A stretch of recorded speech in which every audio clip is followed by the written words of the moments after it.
Hello everyone, it's Andrew from Gem TCG here, and in today's video I'll be talking about how to set up your eBay account with the business policies. So what that includes is payment, shipping, and return policies. And these three things are very important for your store or just your eBay account in general because it lets you set it up once so that you could apply it to all of your listings, and then you won't have to worry about it ever again once you get it set up. And I'm making this full video because a patron asked me to make a video on this.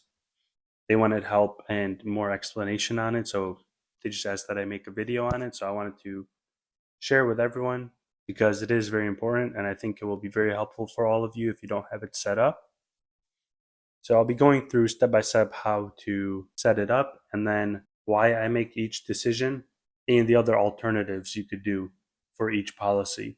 And also, if you're new here, I do have a Patreon with the link in the description. And one thing I want to announce is I'm working on a card scanner slash lister tool so that you could scan images of your Pokemon cards and then it will recognize the card and lay out all of the information so that you could quickly list it to eBay and just do it in one step so that you could list. The goal is like to list 1,000 cards in an hour by using this tool. So that's what I've been working on this week. And I'll be sending updates throughout the process and making like short form videos on that if you're interested. And then also, if you want to get more updates and also a discount when it comes out, go to gemtcg.com/contact and just fill out the form there and you'll be entered into that wait list so that you can get a discount when it comes out. So back to the video, I will be showing you guys on the eBay account settings part. So let me show you that right now. So when you go to the eBay dashboard, if you have a store, this is what it'll look like. But if you're just a regular account, it might look different. So what you want to do is this thing right here, top left where it says hi and then your name, go there and then click on account settings. Then once you're here, you'll scroll down, go to business policies right here. And this will take you to all the business policies. And I have a bunch, but like these three up here are the most commonly used ones. I don't know why I have so many. I think I was like testing around and then never deleted. It's like, look at this. I have a bunch. And then, so yeah, I was probably testing around and then never deleted them. I'll probably go back and do that eventually. But as you can see here, I have payment, shipping, and return. These have 3,900 listings, 3,600 listings, and then 2,700 listings. Not sure why they're different, but as you can see, they're used on like all of my listings because I think I have a little bit less than 4,000 listings in total. So it's applied to basically everything that it can be. So we'll start with creating one. So go up here to create policy, and then we'll start with payment. And then once you get here, you just enter a name. Be descriptive so that like you don't run into the issue like what I did, and I just have a bunch of them.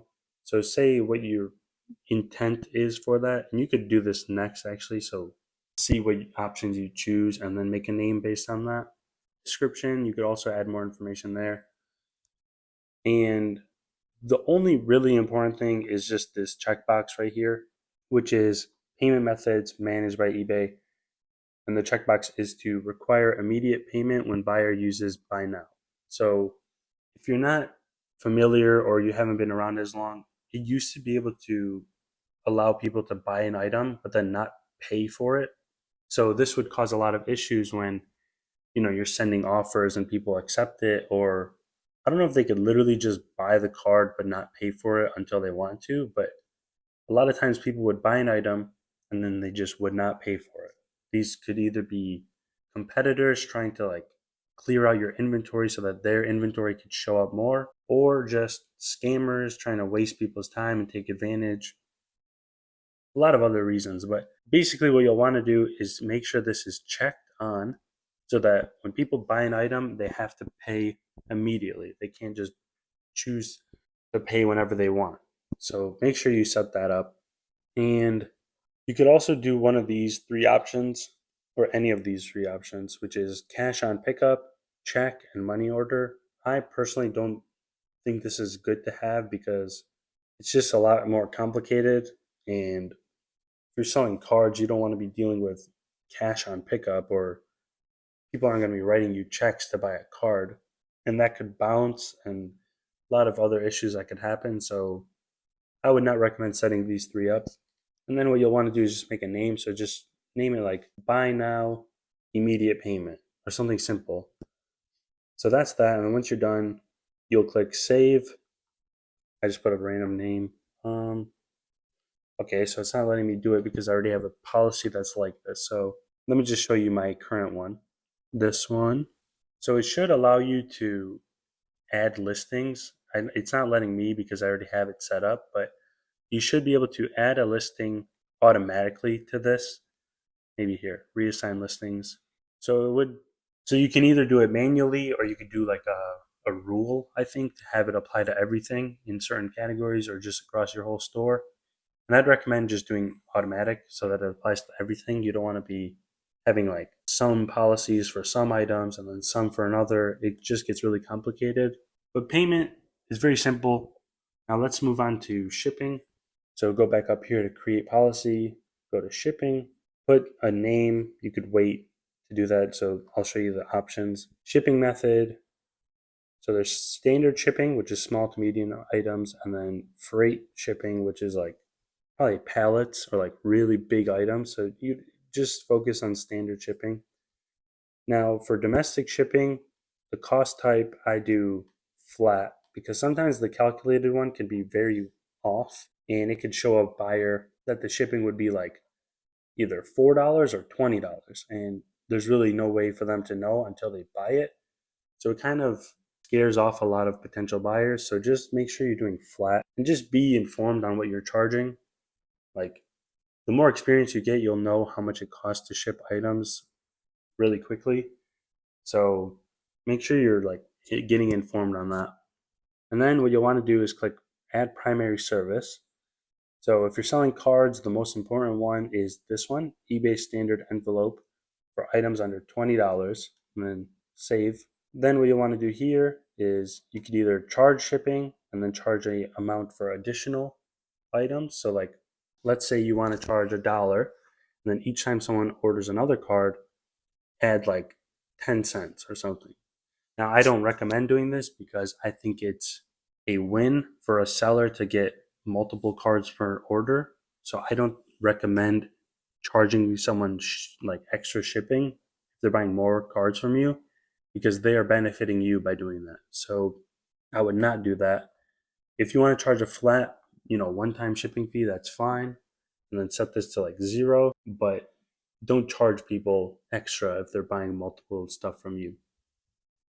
But what I really recommend is going here and clicking offer free shipping because people prefer free shipping like a lot. Like it's a lot of mental work too because like I talked about in another video, people would rather buy something that's $6 with free shipping rather than buying something that's $5 with $1 shipping. Even though it's the same price, people just appreciate seeing free shipping more. So I recommend just offering free shipping and then factoring that shipping cost into your price. You'll show up a lot more on searches, and when people filter for free shipping, you won't be missing out on potential buyers. So it's just a win-win. And another good thing that you could do is add additional services. So let's say you have free shipping on the standard tier, but let's say someone wants to buy something and they need it really quickly, or they want better tracking. You could offer another service. So you could put Ground Advantage. If they really want it, you could charge them $4 for this. And this way, you're still offering that free service, but if people want to pay extra for a premium service, they could do that. And you're not losing out on sales. You're simply just offering them another option that they may prefer. And if you want to take it even farther, you could search for priority shipping, which is like the faster version. And you could choose one of these, so like USPS priority mail, and then you could charge them. I believe it's like $8 to $10, so I would say $9. And this is a good thing to have. I don't personally have this set up, but I might consider it in the future because there's a lot of times, like I started doing it on TCG Player, where I put expedited shipping for $5, and It doesn't happen very often, but sometimes people will pay extra to get a card shipped quicker. So consider that if you want. And you could do a rate table. I don't think it's necessary and it's really complicated. I think it's for, like, let's say someone's in New York and you're in California, you could charge a different price and like have it set up. But I just recommend not setting that up. And then this is the thing I was talking about, flat shipping rule. You could do free shipping for additional items.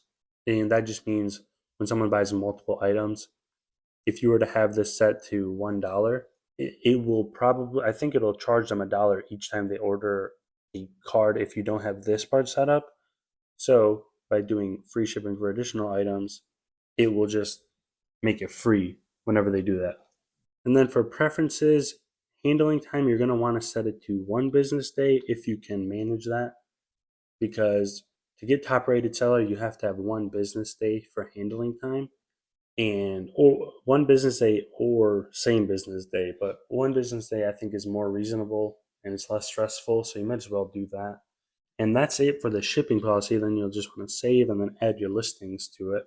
Now, if we look at my shipping policy that I have, it's the US eBay standard envelope one, and I have 1 business day. So that's just how that is. This one, I'm not sure why. I've never seen this before, the eBay international shipping part here. I would ignore that and see if there's another way to set it up. I'll make a video in the future on how to set up international shipping or like how to apply for it, but I don't think that's the correct way to do it because I had it toggled off and I'm still selling cards internationally. So ignore that one. And then the last one is return policy. This one is very important because a lot of people won't buy cards if they can't return it. So they want that like security and safety in their order. And also to be a top rated seller, you need to offer free returns or at least 30-day returns. I don't know if it needs to be free, but you need to accept them. So what I do for domestic is I allow it within 60 days because truthfully, anytime after 30 days, no one's going to be returning a card. And I think offering 60 days maybe helps with your listings. I am not sure, but it makes sense. And then the return shipping, I cover the shipping for returns because I believe you need to, or at least I was told you need to when I first started being a top rated seller. And then the refund method, I offer money back because sometimes a card, they buy like the last quantity of that card and I can't do a replacement. So just to be simple, offer money back. If I have more in stock, they could just reorder. But I just set up the money back just to be simple. And then for international returns, this is where it's a little bit different. I still do 60 days, but I have the buyer cover the shipping for international because I don't know how expensive it is for that shipping, but for an international order, I do not want to get burned on a, let's say it's like $20 to return an item and it cost me $5 for the item, or like I sold it for $5. I don't want to be spending that much on a return.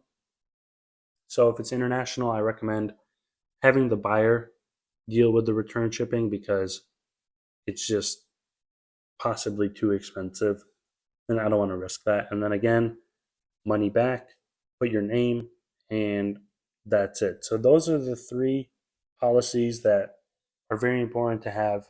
There is vehicle and whatever, but that's not relevant. So having those three things set up is very important. And then to get them added, I've shown this in other videos, so check that out, like how to edit listings and how to manage your listings. You're just going to want to go to your listings part and then edit them, like edit them in bulk and select all of them, click edit shipping policies or policies in general, and then select these three that you've made, and that's it. Like it's very simple to get implemented. So do that, and moving forward, it should just have it automatically placed on your listing so you don't have to keep setting it up every single time, which will save you a lot of time.